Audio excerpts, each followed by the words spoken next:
Ang bansang may pinakamaraming World Boxing Champion sa Asia ay Japan, na may 93 World Champions sa iba't ibang weight divisions. Sumusunod dito ang South Korea, 61, Thailand, 53, at Pilipinas, 46.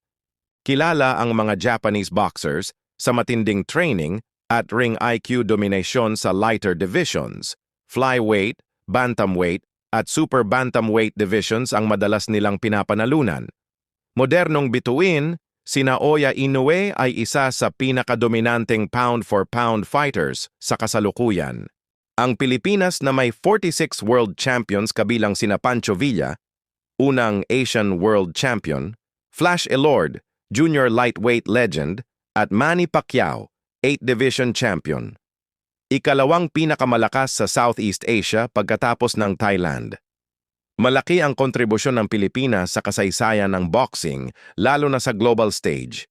Ang Japan at South Korea ay nakinabang sa kanilang structured sports programs at suporta ng gobyerno.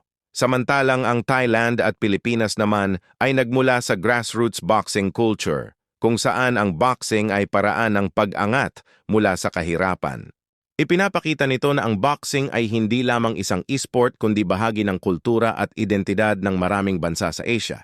Ang Pilipinas ay may malalim na legacy sa pamamagitan ng mga alamat tulad ni Pancho Villa, Flash Elorde at Manny Pacquiao.